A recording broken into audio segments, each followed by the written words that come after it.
The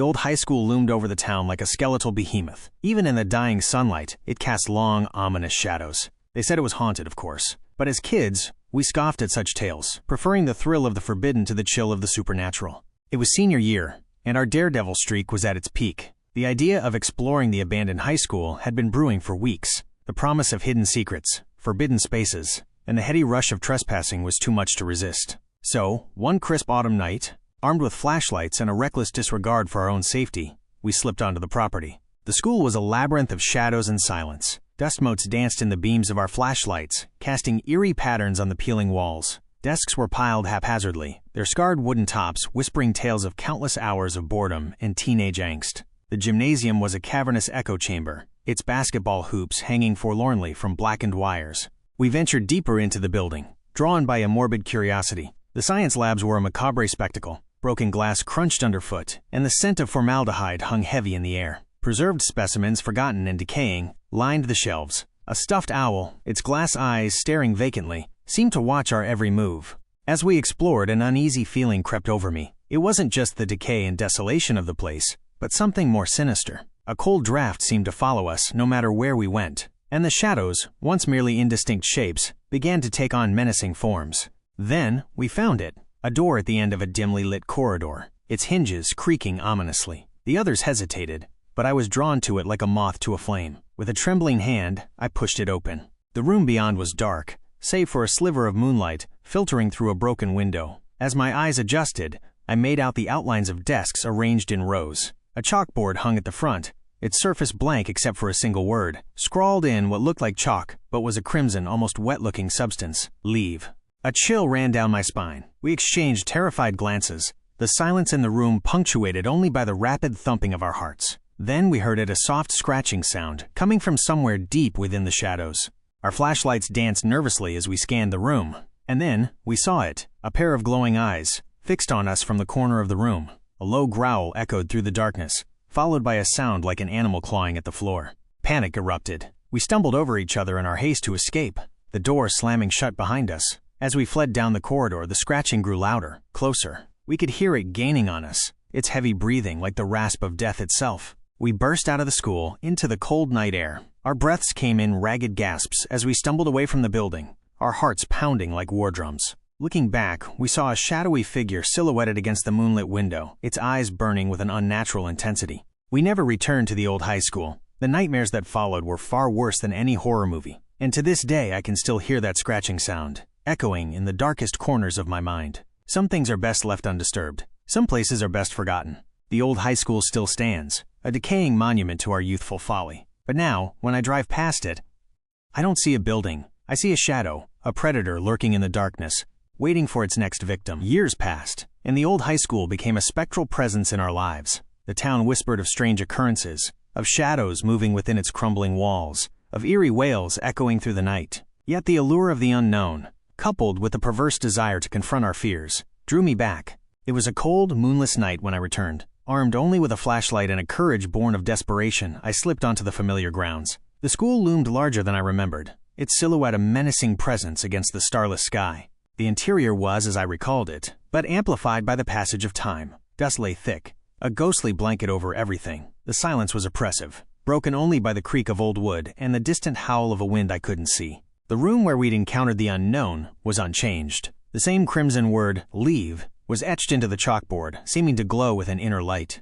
As I stepped inside, a cold dread washed over me. It was as if I were inviting the darkness in. Suddenly, the lights flickered and died, plunging me into utter blackness. I fumbled for my flashlight, the beam cutting through the darkness like a feeble sword. A noise, a low growl, echoed from the shadows. My heart pounded in my ears, drowning out every other sound. Then, I saw it. A pair of glowing eyes, identical to the ones I had seen years ago. But this time, they were closer, more defined. A shape emerged from the darkness, a grotesque amalgamation of human and beast. Its skin was pale and stretched taut over bony protrusions. Its eyes burned with a malevolent intelligence. Terror seized me, I turned to flee, but something grabbed my ankle. I fell, the flashlight skittering away. Darkness enveloped me, and with it, a cold, wet sensation as something slimy wrapped around my leg. I struggled, kicking and screaming, but its grip tightened. A guttural, inhuman shriek echoed through the room, and I knew then that I was going to die. I closed my eyes, bracing myself for the inevitable. Then, silence. A heavy weight lifted from my leg. I opened my eyes cautiously. The room bathed in a dim, ethereal light. The creature was gone, vanished without a trace. I was alone, unharmed, but shaken to the core. I crawled to my feet and stumbled out of the school, the cold night air a stark contrast to the hell I had just escaped. As I looked back, the old high school seemed to be watching me, its windows glowing with an unnatural light. I never returned. The experience changed me irrevocably. The fear, the terror, it was a constant companion. But so too was a strange resilience, a newfound appreciation for life. The old high school still stands, a silent sentinel on the edge of town. Some say it's haunted, others dismiss it as a relic of the past. But I know the truth. It's a place of darkness, a portal to something beyond our comprehension, and I am one of the few who have glimpsed the horror that lurks within its crumbling walls. I live with the knowledge that it's out there, waiting, watching, and sometimes, on the darkest nights, when the wind howls and the shadows dance, I can almost feel its presence, a cold breath on the back of my neck. I am a survivor, a ghost in my own life. And the old high school, it is my personal hell, a place I will never forget, a place I will never return to.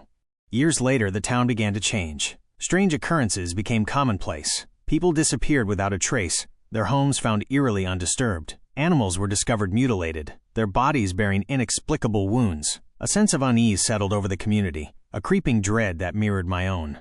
Then, the disappearances escalated. Children vanished, their screams echoing in the minds of those who heard them. Fear gripped the town like a vice, and people began to whisper of the old high school again. Some claimed to see shadowy figures lurking near its ruins. Others swore they heard the same inhuman wails that had haunted my dreams. I knew what was happening. The evil that had touched me was spreading, reaching out for new victims. I couldn't stand by and watch as more innocent lives were claimed. With a heavy heart, I returned to the old high school. The building was more dilapidated, its structure weakened by time and neglect. The once familiar halls were now shrouded in an oppressive darkness. I moved through the building with a sense of grim determination, my flashlight cutting through the gloom. The room where I had faced the creature was unchanged, the crimson word "leave" still etched into the chalkboard. As I stepped inside, a cold dread washed over me. It was as if I were inviting the darkness in once more. And it was waiting. A low growl echoed through the room, followed by a heavy footfall. The creature emerged from the shadows, larger and more terrifying than I remembered. Its eyes burned with an intensity that chilled me to the bone. I raised my flashlight, its beam feeble against the monstrous figure. But I didn't intend to fight. I had come to end this, to destroy the evil that had plagued the town. With a strength I didn't know I possessed, I hurled the flashlight at the creature's face. It roared in pain, its form flickering momentarily. In that brief instant, I saw an opportunity. I lunged forward, my hands finding purchase on its slimy skin. We struggled. A silent battle for survival. The creature was powerful beyond belief, but I fought with a desperation born of despair. In the end, it was a desperate gamble that saved me. I managed to shove it towards a crumbling wall. With a thunderous crash, the wall gave way, and the creature was buried beneath the rubble. Exhausted and terrified, I stumbled out of the school into the cold night air. The sky was beginning to lighten, promising a new day. As I looked back at the ruined building, I felt a sense of peace. The evil was contained, perhaps even destroyed. The town began to heal, the disappearances ceased, and a sense of normalcy slowly returned. But the old high school remained a haunting reminder of what had been. It stood as a tomb, a monument to the darkness that had threatened to consume us all. I never returned to the site. The memories were too painful, the fear too deeply ingrained, but I lived with the knowledge that I had done what I could. I had faced my demons, and in doing so, had saved countless lives. The old high school is now nothing more than a forgotten ruin, a ghostly echo of a nightmare past. But sometimes, on quiet nights, I can still see it in my mind's eye, a dark and menacing presence. And I know that even though the creature may be gone, the evil it represents still lingers in the shadows, waiting for its chance to return. For now, I am safe, but the fear never truly leaves. It is a constant companion, a reminder of the fragility of life and the darkness that lurks just beyond the veil of our perception. And so, I live, a survivor in a world that is not always kind. A world where the past can never truly die, and the darkness always waits. The scrying mirror was an antique, its frame warped and tarnished with age. It had belonged to Mrs. Eldridge, the school's eccentric art teacher, who claimed it was a portal to other realms. Most of the students dismissed her claims as the ramblings of an old woman, but there was an undeniable allure to the mirror. It was during an art project, a free exploration of mediums, that curiosity got the better of Sarah, a quiet, observant girl with a penchant for the macabre. She found herself drawn to the mirror, its depths seeming to shimmer with an otherworldly light. As she gazed into it, the world around her faded, replaced by a swirling vortex of colors. At first, the images were fleeting, distorted shadows that hinted at unseen horrors. Then, clarity emerged. She saw a classroom, identical to her own, but filled with grotesque, inhuman figures. Their eyes were black pits, their limbs elongated and unnatural. They moved with a haunting grace, their whispers carried on the wind like the rustle of dead leaves. Sarah's heart pounded in her ears. She tried to pull away, but an unseen force held her captive. The figures in the mirror began to change, their forms morphing into something more familiar, yet infinitely more terrifying. They were her classmates, but their faces were twisted masks of malice, their eyes burning with an unnatural intensity. A cold dread crept over Sarah as she recognized herself among them. She was one of them, trapped in this nightmarish reflection. A scream built in her throat, but no sound escaped her lips. The mirror world was consuming her, pulling her deeper into its abyss. Just as despair began to claim her, the bell rang, jolting her back to reality. The classroom was empty, the scrying mirror still, its surface reflecting only her own terrified face. But the knowledge of what she had seen lingered, a dark stain on her consciousness. The lines between reality and the mirror world had blurred, and Sarah was left to wonder if she would ever truly escape. From that day forward, Sarah was never quite the same. Shadows seemed to follow her, and the faces of her classmates took on a sinister quality. The scrying mirror remained untouched in Mrs. Eldridge's classroom, a silent testament to the horrors it had revealed. And as the days turned into weeks, Sarah found herself drawn back to it, compelled to peer into the abyss once more, hoping against hope for a different outcome. The mirror became an obsession for Sarah. Every day she found herself drawn to Mrs. Eldridge's classroom, heart pounding in her chest, a mix of terror and morbid curiosity driving her forward. The antique mirror, with its tarnished frame and enigmatic depths, held a sinister allure that she couldn't resist.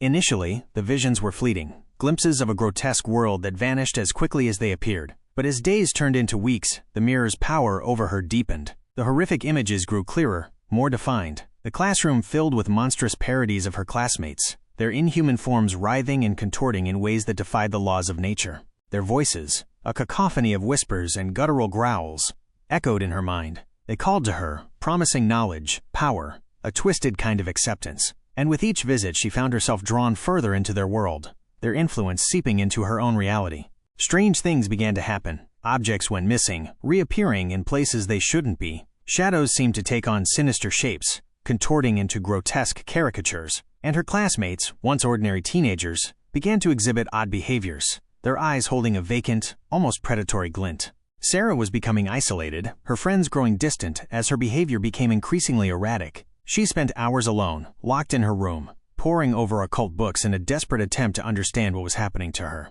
The more she learned, the more terrified she became. The mirror, she realized, was not simply a window into another world, but a gateway, a conduit through which something dark and malevolent was seeping into their reality. One night, driven by a desperate need to confront her fears, Sarah returned to the classroom. The room was cloaked in darkness, the only light emanating from the moon, casting eerie shadows on the walls. With trembling hands, she reached out and touched the cold glass of the mirror. As her fingers made contact, the mirror erupted in a blinding light. The world around her dissolved, and she was plunged into the heart of the mirror's nightmare. The classroom was no longer a classroom. It was a grotesque, fleshy labyrinth, pulsating with a dark, alien life. Her classmates were there, but they were no longer human. They were monstrous, amalgamations of flesh and shadow, their eyes burning with an inhuman intensity. They advanced towards her, their movements fluid and predatory. Terror consumed Sarah as she realized she was trapped. There was no escape, no way out of this living nightmare. As the creatures closed in, she screamed, a sound that seemed to echo through eternity.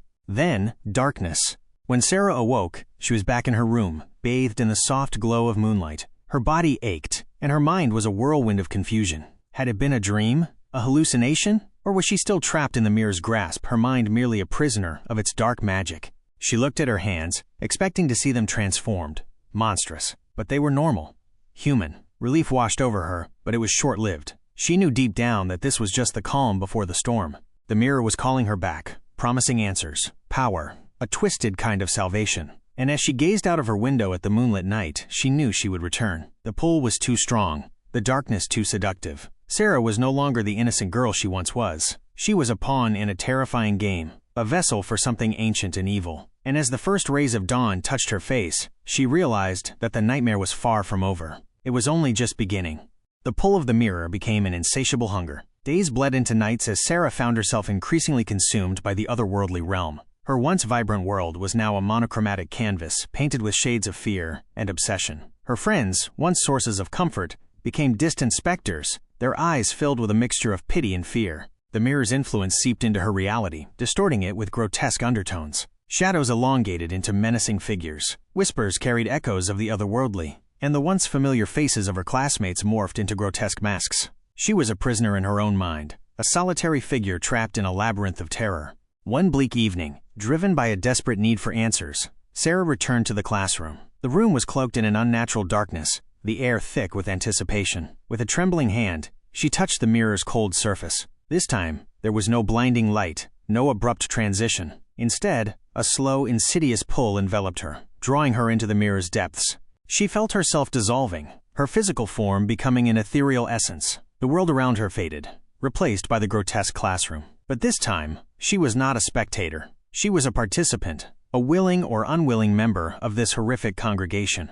The monstrous versions of her classmates turned towards her, their inhuman eyes glowing with a sinister intelligence. They extended their gnarled hands, their touch freezing her soul. A scream built in her throat, but no sound escaped her lips. The mirror's world was claiming her, absorbing her into its dark heart. As consciousness slipped away, Sarah felt a sense of detachment, as if watching her own demise from a distant perspective. The last thing she saw was her own reflection, distorted and monstrous, merging with the others. And then, darkness. The next morning, Sarah was found slumped in front of the mirror, her face a mask of terror. The mirror itself was shattered, its fragments scattered across the floor like broken promises. The school was plunged into chaos, the disappearance of their classmates sending shockwaves through the community. But the horror didn't end there. Strange occurrences began to plague the school. Objects moved on their own, eerie whispers echoed through the halls, and shadows danced with sinister intent. The mirror's influence had seeped into the fabric of the school, turning it into a breeding ground for the unseen. And so, the story of Sarah and the scrying mirror became a chilling legend, whispered in hushed tones by students and staff alike. A cautionary tale about the dangers of curiosity, a reminder that some doors should remain closed. For in the depths of that antique mirror, a darkness had been unleashed, a darkness that would continue to cast its long shadow over the lives of those who dared to look. The mirror was gone, but its legacy lived on, a haunting reminder that sometimes the most terrifying horrors lurk not in the external world, but within the depths of our own minds.